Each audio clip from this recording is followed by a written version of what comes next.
जय श्री कृष्णा, राधे राधे। आप सभी भक्तों का हार्दिक स्वागत है आपके अपने YouTube चैनल श्री कृष्ण दीवानी में। आज के दिन हम सुनेंगे कार्तिक मास महात्म्य के 28वें दिन की कथा। तो आइए सर्वप्रथम प्रभु का स्मरण करते हुए आप सभी जन मेरे साथ बोलिए। शांताकारं भुजगशयनं पद्मनाभं सुरेशं विश्वधारं गगन सदृशं मेघवर्णं शुभांगं लक्ष्मीकान्तं कमलनयनं योगी हृदयानगमयं वंदे विष्णुं भवभयहरं सर्वलोकैकनाथं। श्री लक्ष्मी नारायण भगवान की जय। श्री राधा कृष्णाभ्याम नमो नमः। सूत जी मुनियों से बोले कि हे ऋषियों, अब मैं आपको प्रबोधनी एकादशी का वृतांत कहता हूँ। एक बार नारद जी ने ब्रह्मा जी से इस दिन का महत्व पूछा था। तब ब्रह्मा जी नारद मुनि को बोले कि हे नारद, लक्ष्मी जी के शयन से उठने के 12 दिनों के बाद भगवान विष्णु कार्तिक के शुक्ल पक्ष की एकादशी को शयन के बाद उठते हैं, इसलिए इसे प्रबोधनी एकादशी भी कहा गया है। इस एकादशी को व्रत करने से अनंत फल की प्राप्ति होती है तथा अनेक जन्मों के पाप नष्ट हो जाते हैं। चातुर्मास का जो व्रत होता है वह इसी दिन समाप्त होता है। सूत जी इतनी बात बताकर आगे कहते हैं कि हे श्रेष्ठ मुनियों, नारद जी के इस प्रश्न पर ब्रह्मा जी ने उनको आगे बताया। ब्रह्मा जी बोले कि हे पुत्र, जिस प्रकार सभी एकादशियों का व्रत होता है, ठीक उसी प्रकार से इस एकादशी का भी व्रत करें। व्रत करने वाले को ओम नमो भगवते वासुदेवाय इस मंत्र का जप एवं रात्रि जागरण करना चाहिए। इस प्रकार करने से वर्ष की सभी एकादशियों का फल मिल जाता है। हे महर्षि, इस एकादशी का व्रत सर्व सिद्धिदायक एवं मोक्ष प्रदायक है। इस दिन भगवान के जागने के उपलक्ष्य में विशेष पूजन एवं उत्सव आदि भी करना चाहिए। इस व्रत के साथ ही विषम पंचक व्रत करने वाले तो प्रभु के विशेष पात्र बन जाते हैं। सुत जी आगे कहते हैं कि हे मुनिगणों, कार्तिक शुक्ल द्वादशी को ध्वजारोहण करने से संपूर्ण पाप नष्ट हो जाते हैं। हे मुनीश्वरों, चारों वर्णों में से जो कोई भी भगवान के मंदिर में झंडी लगाता है वह ब्रह्मा आदि देवताओं के द्वारा सम्मानित होकर विष्णु लोक को जाता है। इस संबंध में अब मैं आपको एक वृत्तांत सुनाता हूँ जो नारद जी ने राजा पृथु को बताया था। वही आप ध्यानपूर्वक सुनिए। बहुत समय पहले सतयुग में सुमति नाम का एक चंद्रवंशी राजा था। वह राजा भगवान विष्णु का परम भक्त था। उस राजा का शासन सप्त द्वीपों तक फैला हुआ था। हे महाराज पृथु, उस राजा की रानी सत्यवती भी ईश्वर की परम भक्त थी। वह भगवान के समक्ष नृत्य करती और कार्तिक के शुक्ल पक्ष की द्वादशी को भगवान के मंदिर में ध्वजा बांधा करती थी। एक दिन विभांडक ऋषि वहां पर आए। राजा और रानी ने उन विभांडक ऋषि का बहुत ही आदर सत्कार किया। उस दिन राजा रानी ने ध्वजारोहण किया, जिसको देखकर ऋषिवर ने उनसे कहा कि हे राजन, भगवान को प्रसन्न करने के और भी अनेक साधन हैं, तब आपके ध्वजारोहण करने में ही इतनी श्रद्धा क्यों है भला? यह सुनकर राजा ने कहा उन ऋषि से कि हे महाराज, इसका एक बड़ा ही अद्भुत इतिहास है, वह मैं आपको सुनाता हूँ। पूर्व जन्म में मेरा नाम मालिनी था। ब्राह्मण कुल में उत्पन्न होकर भी मैं शूद्रों की भांति कार्य किया करता था। द्वेष कुकृत्यों के कारण ही मेरे बंधु बांधवों ने मुझे त्याग दिया था। तब मैं वन में जाकर एक टूटे फूटे विष्णु भगवान के मंदिर में रहने लगा। मैं वन में जीव जंतु एवं मृग आदि को खाकर अपनी भूख को शांत किया करता था। एक दिन विंध्याचल पर्वत पर रहने वाली कोकिलिनी नामक एक निषाद कन्या, जिसने कि अपने पति को मार दिया था, वह भूख से व्याकुल होकर वहां पर आई और वह मेरे पास ही रहने लगी।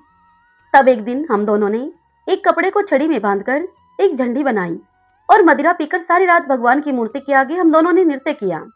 हे महामुने, संयोगवश उस दिन कार्तिक माह के शुक्ल पक्ष की द्वादशी की तिथि थी।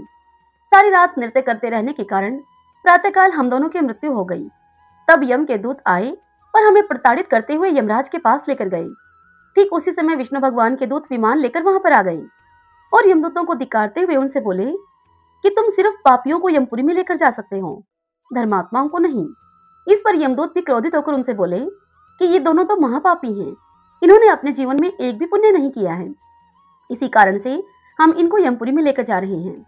यह सुनकर विष्णु भगवान के दूत बोले कि बड़े खेद का विषय है कि तुम्हें धर्म और अधर्म का जरा भी ज्ञान नहीं है। यह सत्य ही है कि जीवन भर के कुकृत्यों में लीन रहे हैं, किंतु कार्तिक शुक्ल पक्ष की द्वादशी को इन्होंने भगवान के मंदिर में ध्वजारोहण तथा नृत्य गायन किया है, जिससे कि इनके समस्त पाप नष्ट हो गए हैं। इसलिए ये विष्णु लोक में जाने के अधिकारी हैं। ये दूतों, भले ही इन्होंने ये कार्य अनजाने में किया है, किंतु भगवान को प्रिय लगने वाला कार्य इन्होंने किया है। इस प्रकार हे महामुने, वे हमें विमान में बैठाकर लेकर चले गए।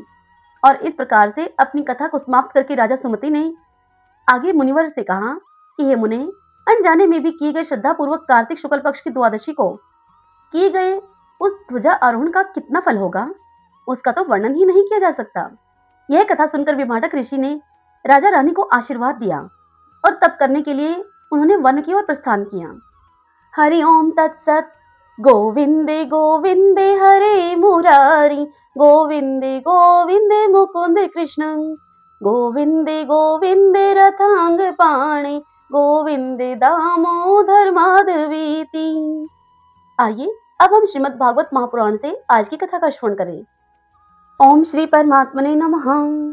श्री सुखदेव जी कहते हैं कि हे परीक्षित, जब विदुर जी ने परम भक्त उद्धव से इस प्रकार के उनके प्रियतम श्री कृष्ण से संबंध रखने वाले बहुत सी बातें पूछी, तब उन्हें अपने स्वामी का स्मरण हो आया और वे हृदय भर आने के कारण कुछ भी उत्तर नहीं दे सके। जब ये 5 वर्ष के थे, तब बालकों की तरह खेल ही खेल में श्री कृष्ण की मूर्ति बनाकर उसकी सेवा पूजा में ऐसे तन्मय हो जाया करते थे, जिससे कि कलेवे के लिए माता के बुलाने पर भी उसे छोड़कर नहीं जाना चाहते थे। अब तो दीर्घ काल से उन्हीं की सेवा में रहते रहते अब ये बूढ़े हो चले थे। अतः विदुर जी के पूछने से उन्हें अपने प्यारे प्रभु के चरण कमलों का स्मरण हो आया।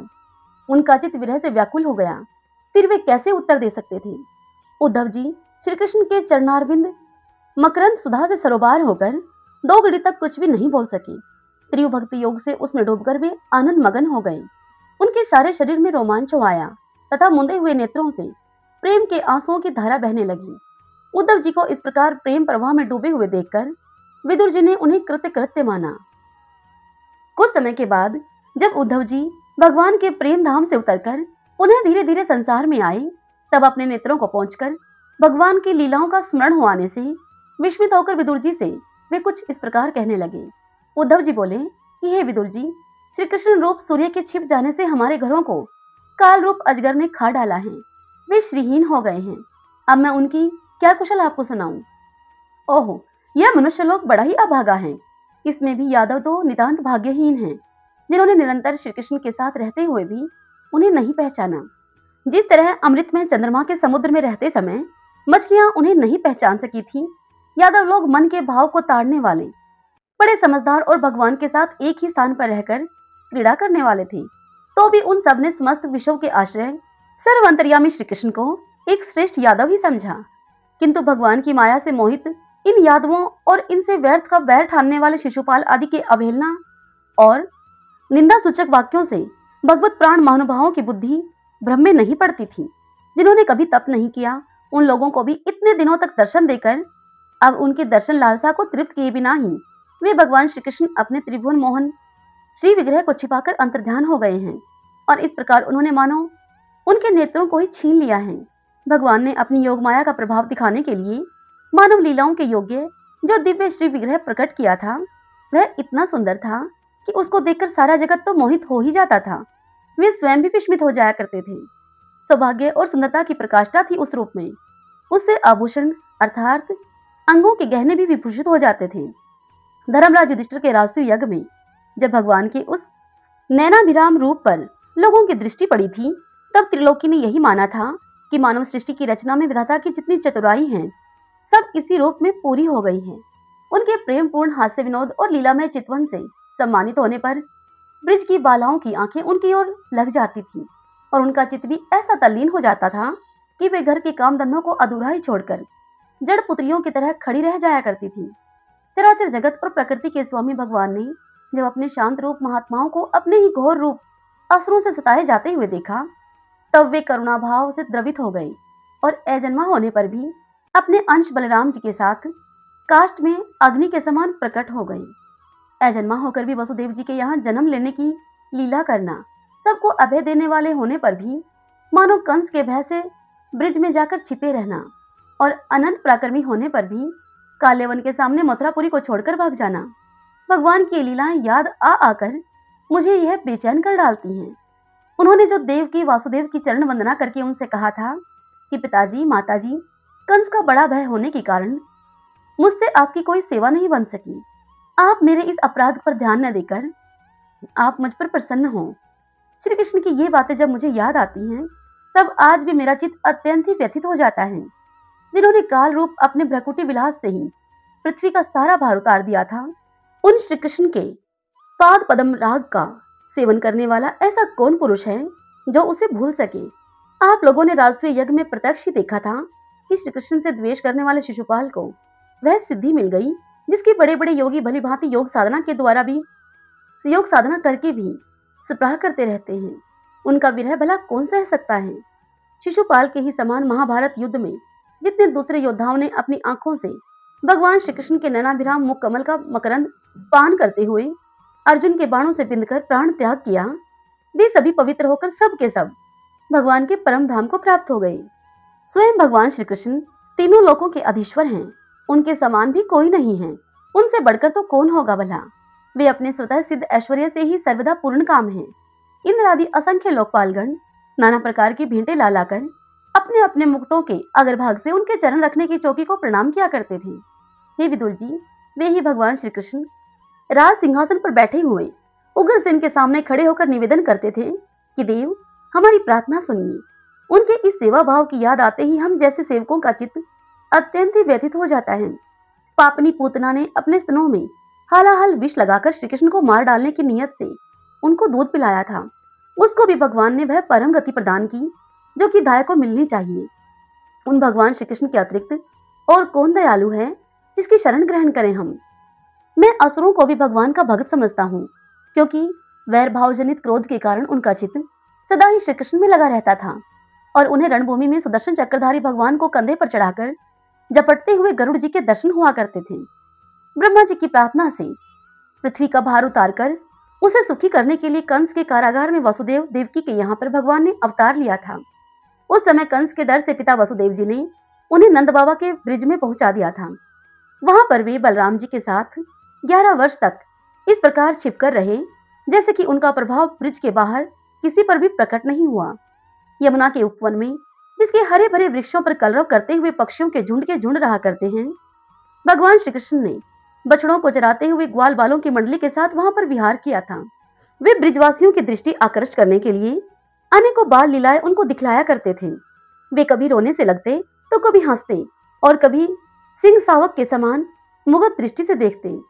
फिर कुछ बड़े होने पर वे सफेद बैल और रंग बिरंगी शोभा की मूर्ति गोवों को चराते हुए अपने साथी गोपों को बांसुरी बजा बजा कर रिझाने लगते।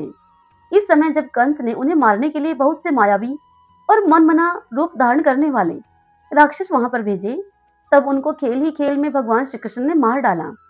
जैसे बालक खिलौनों को तोड़ मरोड़ डालता है, कालियानाग का दमन करके विष मिला हुआ जल पीने से मरे हुए ग्वाल बालों और गौओं को उन्हें जीवित करके उन्हें कालिय दह का निर्दोष जल पीने की सुविधा कर दी।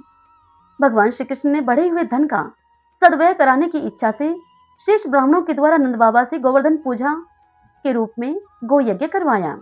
हे भद्र, इससे अपना मान भंग होने के कारण जब इंद्र ने क्रोधित होकर ब्रिज का विनाश करने के लिए मुसलधार जल बरसाना आरंभ किया, तब भगवान ने करुणावश खेल ही खेल में छत्ते के समान गोवर्धन पर्वत को उठा लिया और अत्यंत ही घबराए हुए ब्रिजवासियों की तथा उनके पशुओं की रक्षा की। संध्या के समय जब सारे वृंदावन में शरद के चंद्रमा की चांदनी छिटक जाती थी, तब श्री कृष्ण उसका सम्मान करते हुए मधुर गान करते और गोपियों के मंडल की शोभा को बढ़ाते हुए उनके साथ रास विहार करते।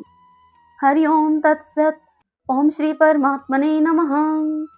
आइए अब हम कार्तिक मास की 5 कहानियों का श्रवण करें। सबसे पहले तुलसी जी की कहानी।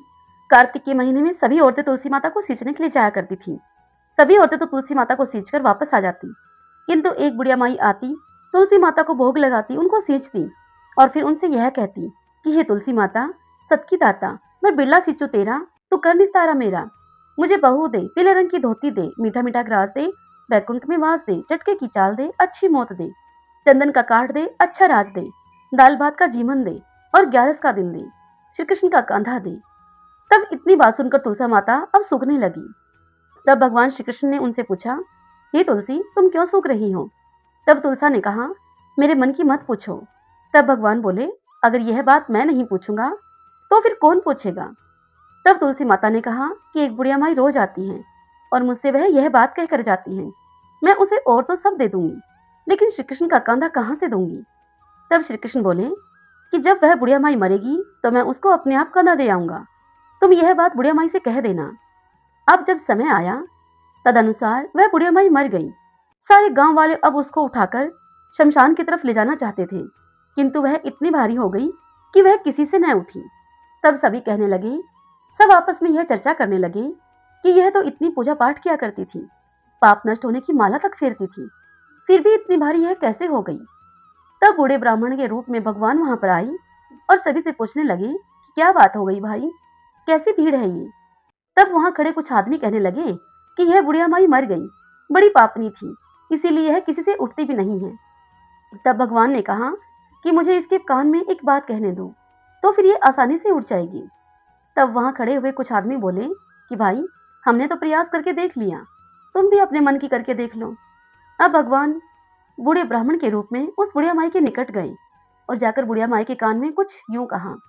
भगवान कहने लगे कि बुढ़िया माई, मन की निकाल ले, पीताम्बर की धोती ले, मीठा मीठा ग्रास ले, बैकुंठ का वास ले, चटक की चाल ले, चंदन का काट ले, झालर की झनकार ले, दाल भात का जीमन ले और श्री कृष्ण का कांधा ले। अब यह बात सुनकर बुढ़िया माई हल्की हो गई और भगवान श्री कृष्ण उसको अपने कंधे पर ले गए। अंत में उस बुढ़िया माई को मुक्ति मिल गई। ये तुलसी माता, जैसे आपने उसकी मुक्ति की वैसे ही हमारी भी करना। ये श्री कृष्ण भगवान, जैसे आपने उस बुढ़िया माई को कांधा दिया वैसे ही हमारे अंत समय में आप हमें कांधा देना। बोलिए तुलसी माता की जय, श्री कृष्ण भगवान की जय। एक साहूकार था, उसके एक बेटा और बहू थे। साहूकार के बेटे की बहू सुबह उठकर कार्तिक के महीने में रोजाना गंगा जी का स्नान करने के लिए जाया करती थी। वह बहू पराये पुरुष का मुख नहीं देखती थी। एक राजा का लड़का था, वह जब भी नहाने के लिए गंगा जी जाता तो सोचता कि मैं इतनी सुबह नहाने के लिए आता हूँ, तो भी मुझसे पहले कौन नहा लेता है। 5 दिन अब कार्तिक के रह गए थे। उस दिन साहूकार की बहू तो नहाकर जा रही थी और राजा का वह बेटा स्नान करने के लिए आ रहा था। खुड़का सुनकर वह बहू जल्दी जल्दी जाने लगी तो उस बहू की माला और मोचड़ी वहीं गंगा के घाट पर छूट गई। राजा का लड़का स्नान करने के लिए वहां आया, तब उसने वह माला मोचड़ी देखी। माला मोचड़ी को देखकर वह सोचने लगा कि यह माला मोचड़ी कितनी सुंदर है। जब यह इतनी सुंदर है तो इनको पहनने वाले न जाने कितनी सुंदर होगी।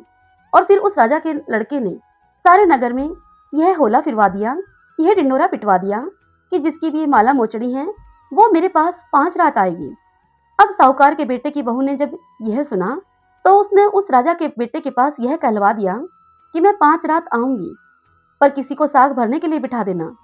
तब राजा का वह लड़का गंगा जी पर बिछावन करके एक तोते को पिंजरे में एक वृक्ष के ऊपर टांगकर उसने छोड़ दिया।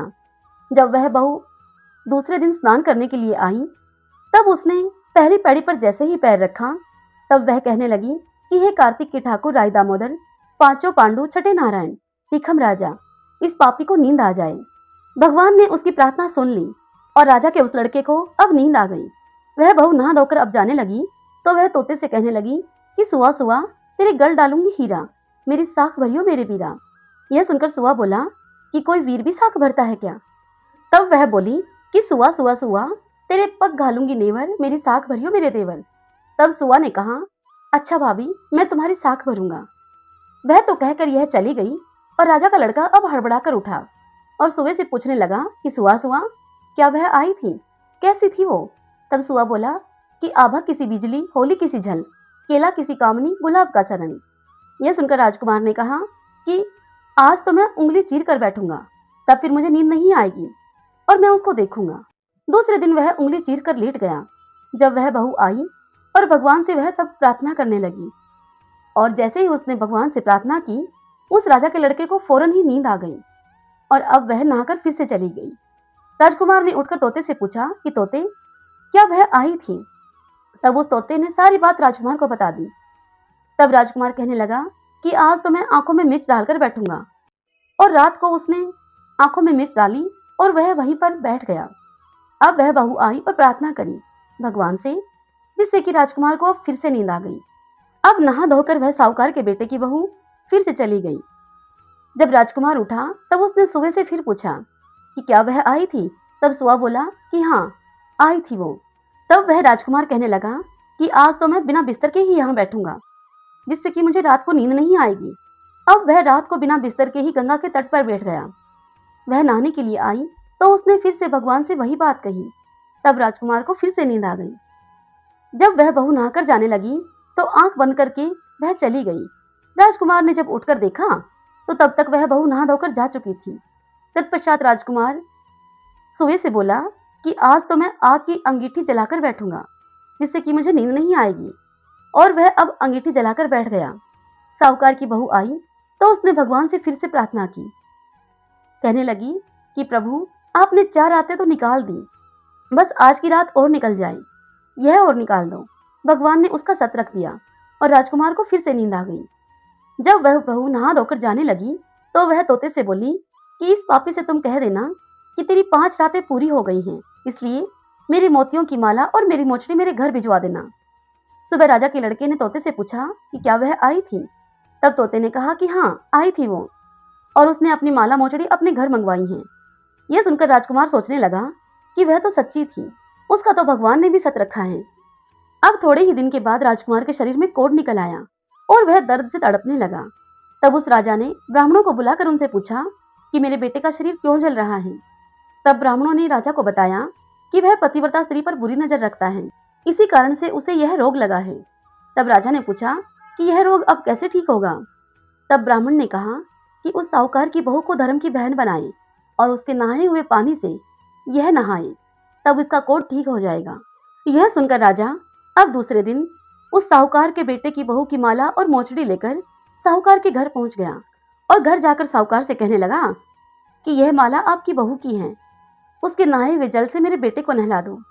तब साहूकार कहने लगा, वह बहू किसी पराये पुरुष का मुख नहीं देखती है, तुम अपने इस राजकुमार को इस नाली के नीचे बिठा देना। जब वह नहाएगी तो ऊपर से उस राजकुमार पर यह पानी गिर जाएगा। अब राजकुमार नाली के नीचे बैठ गया और नहाया, जिससे कि उस राजकुमार की चंदन की जैसी काया हो गई। हे पंच भिक्षु देवता, जैसा साहूकार की बहू का सत रखा आपने, वैसा ही सबका रखना। इस कथा को कहते सुनते हुंकारा भरते हमारे सारे परिवार का सत रखना। पुनो नहाई पड़वा नहाई, 5 रतन 5 तीरथ पंच भिखम नहाई। 1 टका मेरी गांठ में सुनियो हे रघुराई, आधे का लाई आंवला आधे की राई। राय दामोदर सांवला जिसने यह सृष्टि रचाई। राजा के घर उतरी पुत्री बनकर आई, राजा लाया ब्याह के तो रानी बन गई। 4 चक्कर 4 मकर 4 दिए किलो, मैं तुझसे पूछूं हे श्री कृष्ण जी, कब निस्तारा होए। जब आएगा कार्तिक का महीना तब निस्तारा होए। बोलिए विष्णु भगवान की जय, पंच भिक्षु देव की जय। पीपल पथवारी की कहानी। एक गुजरी थी, उसने अपनी बहू से कहा कि बहू तू दूध दही बेचा। अब वह बहू दूध दही बेचने के लिए चली गई। कार्तिक का महीना था, वहां पर सब औरतें पीपल सींचने के लिए आती थी। वह भी वहां पर बैठ गई और औरतों से पूछने लगी कि तुम क्या कर रही हो। तब औरतें उससे बोली कि हम तो पीपल की पथवारी सींच रहे हैं। यह सुनकर उसने पूछा कि ऐसा करने से क्या होता है। तब उन औरतों ने जवाब दिया कि इसके करने से अन्न धन मिलता है, वर्षों का बिछड़ा हुआ पति मिलता है। यह सुनकर उस गुजरी ने कहा कि तुम तो पानी से सींच रही हो, मैं तो दूध दही से सींचूंगी। अब वह गुजरी रोज प्रतिदिन दूध दही को लेकर अपने घर से निकलती और पीपल पथवारी को सींच आती। अब 1 महीना पूरा होने को आया। अब उसकी सास उससे पैसे मांगने लगी, कहने लगी कि तू दूध दही तो बेच आती है, पैसे नहीं लेकर आती, तू पैसे लाकर दे मुझे। तब उस बहू ने कहा कि माँ जी, कार्तिक का महीना पूरा हो जाएगा तब ला दूंगी। और कार्तिक का महीना अब पूर्ण हो गया। पूनम के दिन गुजरी पीपल पथवारी के पास जाकर अब वहां धरना देकर बैठ गई। पीपल ने कहा कि तू यहाँ क्यों बैठी है। तब उसने कहा कि मेरी सास दूध दही के मुझसे पैसे मांगेगी। तब उस पीपल ने कहा कि मेरे पास पैसे तो नहीं हैं, ये बाटे डंडे पान पत्ते पड़े हैं, ये तू ले जा और इनको ले जाकर गुलक में रख देना। गुजरी ने वैसा ही किया। तब सुबह उठकर जब सास ने उस बहू से पैसे मांगे, तब उस गुजरी ने कहा कि मैंने पैसे गुल्लक में रखे हैं। जब सास ने गुल्लक को खोलकर देखा तो वह देखती ही रह गई कि उसमें तो हीरे मोती जगमगा रहे हैं। पत्तों का अब धन हो गया। यह देखकर सास बोली कि बहू, इतना पैसा तू कहाँ से लाई है। तब वह गुजरी कहने लगी कि माँ जी, मैंने तो 1 महीने तक दूध दही से पीपल पथवारी को सींचा था और मैंने उससे धन मांगा था, तो उसने मुझे भाटे डंडे पान पत्ते दे दिए और कहा कि इनको गुल्लक में ले जाकर रख देना। मैंने ऐसा ही किया और ये अब हीरे मोती हो गए हैं। यह सुनकर सास बोली कि अब की बार तो मैं भी पीपल पथवारी को सींचूंगी जब कार्तिक का महीना आएगा। सास अब दूध दही तो बेचाती और उस कार्तिक के पावन महीने में हांडी धोकर पीपल पथवारी में डाल देती। सास ने पूरे 1 महीने तक ऐसे ही किया। जब 1 महीना पूर्ण हो गया तब सास अपनी बहू से कहती है कि तुम मुझसे पैसे मांग। तो बहू ने कहा कि माँ जी, कभी बहू भी सास से पैसे मांगती है क्या? तब वह सास बोली कि ना, तू मुझसे पैसे मांग। तो बहू ने सास से दूध दही के पैसे मांगे। सासू जी पीपल पथवारी पर अब वहां जाकर धरना देकर बैठ गई। तो पीपल ने डंडे, पान, पत्ते, बाटे उसे सब दे दिए और उससे कहा कि इनको ले जाकर गुल्लक में रख देना। अब उस सास ने वैसे ही किया। जब सुबह उठकर बहू ने गुल्लक को खोलकर देखा तो उस गुल्लक में कीड़े और बिलाव चल रहे थे। यह देखकर वह गुजरी कहने लगी कि माँ जी, ये क्या है? तब उसकी सास ने कहा कि पीपल पथवारी ने तो भेदभाव किया है, तुझे तो अंधन दे दिया और मुझे यह कीड़े मकोड़े दिए। तब सभी लोग कहने लगे कि बहू तो सबसे सींचती थी और सास धन की भूख से। इसीलिए हे पथवारी माता, जैसे उस बहू को दिया वैसा सबको देना, जैसा उस सास को दिया वैसा किसी को मत देना। सभी बोलिए पीपल पथवारी की जय। आइए अब हम देव प्रबोधनी अर्थात देवउठनी एकादशी व्रत की कथा का श्रवण करें। सभी बोलिए विष्णु भगवान की जय। युधिष्ठिर ने भगवान श्री कृष्ण से पूछा कि हे श्री कृष्ण, मैंने आपके मुख से रमा का यथार्थ महात्म्य सुना। हे मानद, अब कार्तिक शुक्ल पक्ष में जो एकादशी होती है उसकी महिमा बताइए। तब भगवान श्री कृष्ण बोले कि राजन, कार्तिक के शुक्ल पक्ष में जो एकादशी होती है उसका जैसा वर्णन लोक सृष्टा ब्रह्मा जी ने नारद जी से किया था वही मैं आपको बतलाता हूँ। नारद जी ने कहा था कि हे पिताजी, जिसमें धर्म कर्म में प्रवृत्ति कराने वाले भगवान गोविंद जागते हैं, उस प्रबोधनी एकादशी का महात्म्य बतलाइए। तब ब्रह्मा जी उनसे बोले कि हे मुनि श्रेष्ठ नारद, प्रबोधनी का महात्म्य पाप का नाश, पुण्य की वृद्धि और उत्तम बुद्धि वाले पुरुषों को मोक्ष प्रदान करने वाला है। समुद्र से लेकर सरोवर तक जितने भी तीर्थ हैं वे सभी अपने महात्म्य की तभी तक गर्जना करते हैं जब तक कि कार्तिक मास में भगवान विष्णु की प्रबोधनी तिथि नहीं आ जाती। प्रबोधनी एकादशी को एक ही उपवास कर लेने से मनुष्य 1000 अश्वमेध तथा 100 राष्ट्रीय यज्ञ का फल पा लेता है। ये बेटा नारद, जो दुर्लभ है, जिसकी प्राप्ति असंभव है तथा जिसे त्रिलोकी में किसी ने भी नहीं देखा है, ऐसी वस्तु के लिए भी याचना करने पर प्रबोधनी एकादशी उसे दे देती है। भक्ति पूर्वक उपवास करने पर मनुष्य को हरि प्रबोधनी एकादशी ऐश्वर्य, संपत्ति, उत्तम बुद्धि, राज्य तथा सुख प्रदान करती है। मेरु पर्वत के समान जो बड़े बड़े पाप हैं उन सबको यह पापनाशनी प्रबोधनी एक ही उपवास से भस्म कर देती है। पहले के हजारों जन्मों में जो पाप किए गए हैं उन्हें प्रबोधनी की रात्रि का जागरण रुई की ढेरी के समान भस्म कर डालता है। जो लोग प्रबोधनी एकादशी का मन से ध्यान करते हैं तथा जो इस व्रत का अनुष्ठान करते हैं उनके पितृ नरक के दुखों से छुटकारा पाकर भगवान विष्णु के परम धाम को चले जाते हैं। ये ब्राह्मण अश्वमेध आदि यज्ञों से भी जिस फल की प्राप्ति कठिन है वह प्रबोधनी एकादशी को जागरण करने से अनायास ही मिल जाती है। संपूर्ण तीर्थों में नहाकर स्वर्ण और पृथ्वी का दान करने से जो फल मिलता है वह श्रीहरि के निमित्त जागरण करने मात्र से मनुष्य प्राप्त कर लेता है। जैसे मनुष्यों के लिए मृत्यु अनिवार्य है, ठीक उसी प्रकार से धन संपत्ति मात्र भी क्षणभंगुर है। ऐसा समझकर एकादशी का व्रत करना चाहिए। तीनों लोकों में जो कोई भी तीर्थ संभव है वे सब प्रबोधनी एकादशी का व्रत करने वाले मनुष्य के घर में मौजूद रहते हैं। कार्तिक की हरि प्रबोधनी एकादशी पुत्र तथा पौत्र प्रदान करने वाली है। जो प्रबोधनी को उपासना करता है वही ज्ञानी है, वही योगी है, वही तपस्वी और जितेंद्रिय है तथा उसी को भोग और मोक्ष की प्राप्ति होती है। हे बेटा, प्रबोधनी एकादशी को भगवान विष्णु के उद्देश्य से मानव जो स्नान, दान, जप और होम करता है वह सभी अक्षय होता है। जो मनुष्य उस तिथि को उपवास करके भगवान माधव की भक्ति पूर्वक पूजा करते हैं वे 100 जन्मों के पापों से छुटकारा पा जाते हैं। इस व्रत के द्वारा देवेश्वर जनार्दन को संतुष्ट करके मनुष्य संपूर्ण दिशाओं को अपने तेज से प्रकाशित करता हुआ श्री हरि के वैकुंठ धाम को जाता है। प्रबोधनी को पूजित होने पर भगवान गोविंद मनुष्यों के बचपन, जवानी और बुढ़ापे में किए हुए 100 जन्मों के पापों को, चाहे वे अधिक हों या फिर कम पाप हों, सभी पापों को वे धो डालते हैं। भगवान विष्णु की कथा बाँचते हैं, उन्हें 100 गौदान का फल मिलता है। हे महामुने, कार्तिक में भगवान केशव के सामने शास्त्र का स्व अध्याय तथा श्रवण करना चाहिए। हे मुनि श्रेष्ठ, जो कार्तिक में कल्याण प्राप्ति के लोभ से श्री हरि की कथा का प्रबंध करता है वह अपनी 100 पीढ़ियों को तार देता है। जो मनुष्य सदा ही नियम पूर्वक कार्तिक मास में भगवान विष्णु की कथा को सुनता है उसे सहस्त्र गौदान का फल मिलता है। जो प्रबोधनी एकादशी के दिन श्री विष्णु की कथा का श्रवण करता है उसे 7 द्वीपों से युक्त पृथ्वी दान करने का फल प्राप्त होता है।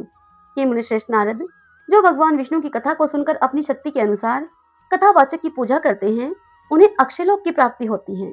हे नारद, जो मनुष्य कार्तिक मास में भगवत संबंधी गीत और शास्त्र विनोद के द्वारा समय को बिताता है उसकी पुनरावृत्ति मैंने नहीं देखी है। कि मुने जो पुण्य आत्मा पुरुष भगवान के समक्ष गान, नृत्य, वाद और श्री विष्णु की कथा करता है, वह तीनों लोकों के ऊपर विराजमान होता है। ये मुनि श्रेष्ठ नारद, कार्तिक को प्रबोधिनी एकादशी के दिन बहुत से फल, फूल, कपूर, अर्गजा और कुमकुम के द्वारा श्री हरि की पूजा करनी चाहिए। एकादशी के आने पर धन की कंजूसी नहीं करनी चाहिए, क्योंकि उस दिन दान आदि करने से असंख्य पुण्य की प्राप्ति होती है।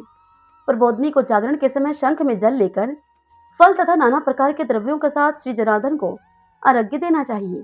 संपूर्ण तीर्थों में स्नान करने और सब प्रकार के दान देने से जो फल मिलता है, वही प्रबोधिनी एकादशी को अर्घ्य देने से करोड़ गुना होकर प्राप्त होता है। ये देवऋषि नारद अर्घ्य के बाद भोजन, आच्छादन और दक्षिणा आदि के द्वारा भगवान विष्णु की प्रसन्नता के लिए गुरु की पूजा करनी चाहिए। जो मनुष्य उस दिन श्रीमद् भागवत की कथा को सुनता है अथवा पुराण का पाठ करता है, उसे एक एक अक्षर पर कपिलादान का फल मिलता है। ये मुनिश्रेष्ठ, कार्तिक मास में जो मनुष्य अपनी शक्ति के अनुसार शास्त्र में बताई हुई रीति से वैष्णव व्रत अर्थात एकादशी व्रत का पालन करता है, उसकी मुक्ति अविचल है। केतकी के एक पत्ते से पूजित होने पर भगवान गरुड़ध्वज 1000 वर्ष तक अत्यंत तृप्त रहते हैं। हे देवऋषि, जो अगस्त्य के फूल से भगवान जनार्दन की पूजा करता है, उसके दर्शन मात्र से ही नरक की आग बुझ जाती है। हे वत्स, जो कार्तिक में भगवान जनार्दन को तुलसी के पत्र या पुष्प अर्पण करता है, उनका जन्म भर का किया हुआ सारा पाप भस्म हो जाता है। हे मुने नारद, जो प्रतिदिन दर्शन, स्पर्श, ध्यान, नाम संकीर्तन, सत्वन, अर्पण, सेचन, नित्य पूजन तथा नमस्कार के द्वारा तुलसी में 9 प्रकार की भक्ति करते हैं, वे कोटि सहस्त्र युगों तक पुण्य का विस्तार करते हैं। हे नारद, सब प्रकार के फूलों और पत्तों को चढ़ाने से जो फल होता है, वह कार्तिक के मास में तुलसी के एक पत्ते से मिल जाता है। कार्तिक को आया हुआ देखकर प्रतिदिन नियम पूर्वक तुलसी के कोमल पत्तों से महाविष्णु श्री जनार्दन का पूजन करना चाहिए। 100 यज्ञों के द्वारा देवताओं का यजन करने और अनेक प्रकार के दान देने से जो पुण्य होता है, वह कार्तिक में तुलसी दल मात्र से केशव की पूजा करने पर ही प्राप्त हो जाता है। हरि ओम तत्सत। ओम श्री परमात्मने नमः। ओम नमो भगवते वासुदेवाय। आइए अब हम तपसी लपसी की कहानी का श्रवण करें। एक लपसी था, एक तपसी था। तपसी तो भगवान की तपस्या करता था और लपसी सवा सिर की लापसी बनाकर भगवान को भोग लगाता और लोटा हिलाकर जीम लिया करता था। एक दिन वे आपस में दोनों लड़ने लगे। लपसी बोला मैं बड़ा हूँ, तपसी बोला मैं बड़ा हूँ। इतने में ही नारद जी वहां पर आए और उनसे पूछा कि तुम क्यों लड़ रहे हो। तब लपसी ने कहा कि मैं बड़ा हूँ और तपसी ने कहा कि मैं बड़ा हूँ। तपसी बोला कि मैं सारे दिन भगवान की तपस्या करता हूँ, उनकी पूजा अर्चना करता हूँ। तब नारद जी बोले कि मैं तुम्हारा फैसला कल कर दूंगा। अब दूसरे दिन तपसी नहाकर आ रहा था, तब नारद जी ने उसकी परीक्षा लेने के लिए 1.25 करोड़ की अंगूठी उसके आगे फेंक दी। जब तपसी ने वह अंगूठी देखी तो उसने वह अंगूठी झट से उठाई और अपने घुटने के नीचे रख ली और लग गया फिर तपस्या करने। उधर लपसी उठकर वह नहाया धोया, सवा सेर की लापसी बनाई और भगवान को भोग लगाकर अब लोटा हिलाकर जीमने ही लगा था कि इतने में नारद जी वहां पर आ गए और दोनों को अपने पास बुलाया और बिठाया। तब दोनों ने पूछा कि बताइए कौन बड़ा है हम में से। तपसी बोला कि मैं बड़ा हूँ। तब नारद जी बोले कि तू तो अपना घुटना उठा, हाथ उठा अपना। जैसे ही तपसी ने हाथ उठाया, घुटना उठाया, तो 1.25 करोड़ की अंगूठी निकली। तब नारद जी बोले कि ये अंगूठी तूने चुराई है, इसलिए तेरी तपस्या भंग हो गई, इसलिए अब से लपसी बड़ा है। यह सुनकर तपसी बोला कि महाराज, मेरी तपस्या का फल मुझे कैसे मिलेगा। तब नारद जी बोले कि तेरी तपस्या का फल कार्तिक नहाने वाली देंगी। फिर नारद जी आगे बोले कि सबकी कहानी सुनकर कहकर तेरी कहानी ना कहेंगी तो कार्तिक का फल उनका खत्म हो जाएगा और उनका कार्तिक स्नान का वह पुण्य फल तुम्हें मिलेगा। साड़ी देकर ब्लाउज नहीं देंगी तो उसका वह पुण्य फल तुम्हें मिलेगा। रोटी बनाकर बाटियां नहीं बनाएंगी तो वह पुण्य फल तुम्हें मिलेगा। ब्राह्मण जिमाकर दक्षिणा नहीं देंगी तो वह पुण्य फल भी तुम्हें होगा। बस तभी से इस कथा कहानी को कहने सुनने का नियम हो गया। कहानी सुनने के बाद इस प्रकार से कहें, स्वयं बोले तपसी का फल तपसी को मिले, लपसी का फल लपसी को मिले और हमारी कहानी सुनने कहने का फल हमें मिले। सभी बोलिए विष्णु भगवान की जय। आइए अब तुलसी माता और शालिग्राम भगवान की आरती करते हैं। तदंतर प्रभु नाम संकीर्तन करते हुए इस कथा को विराम देते हैं। जय जय तुलसी माता, सब जग की सुखदाता वरदाता। जय जय तुलसी माता, सब योगों के ऊपर, सब रोगों के ऊपर रुचि से रक्षा करके भवत्राता। जय जय तुलसी माता। बटुपुत्री हे श्यामा, सुरबली हे ग्राम्या, विष्णु प्रिय जो तुमको सेवी, सो नर तर जाता। जय जय तुलसी माता। हरि के शीश विराजत, त्रिभुवन से हो वंदित, पतित जनों की तारिणी विख्याता। जय जय तुलसी माता। लेकर जन्म विजन्मी, आई दिव्य भवन में, मानव लोक तुम्ही से, सुख संपत्ति पाता। जय जय तुलसी माता। हरि को तुम अति प्यारी, श्याम वरण कुमारी, प्रेम अजब है उनको, तुमसे ये कैसा नाता। जय जय तुलसी माता। हमारी विपद हरो तुम, कृपा करो माता मैया। जय तुलसी माता। जय जय तुलसी माता मैया। जय तुलसी माता।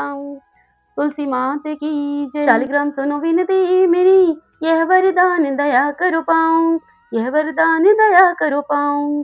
रात समय उठ मंजन करके, प्रेम सहित मैं स्नान कराऊं, प्रेम सहित मैं स्नान कराऊं। चंदन धूप दीप तुलसी दल, वरण वरण के पुष्प चढ़ाऊं, वरण वरण के पुष्प चढ़ाऊं। तुम्हारे सामने नृत्य करूं नित, प्रभु घंटा शंख मृदंग बजाऊं, प्रभु घंटा शंख मृदंग बजाऊं। चरण धोए चरणामृत लेकर, कुटुंब सहित वैकुंठ सिधाऊं, कुटुंब सहित वैकुंठ सिधाऊं। जो कुछ रूखा सूखा घर में, भोग लगा कर भोजन पाऊं, भोग लगा कर भोजन पाऊं।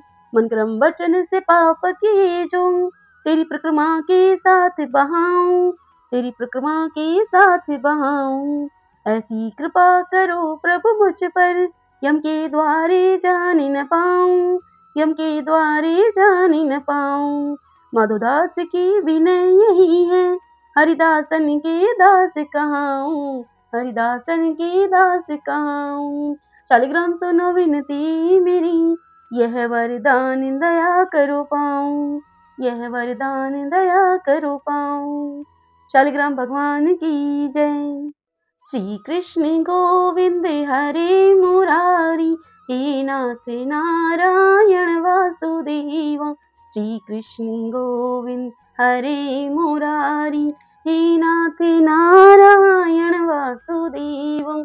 श्री कृष्ण गोविंद हरे मुरारी, हे नाथ नारायण वासुदेव।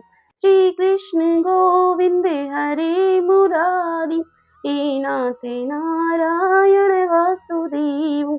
श्री कृष्ण गोविंद हरे मुरारी, हे नाथ नारायण वासुदेव। बोलिए श्री कृष्ण भगवान की जय। श्री राधा रानी सरकार की जय।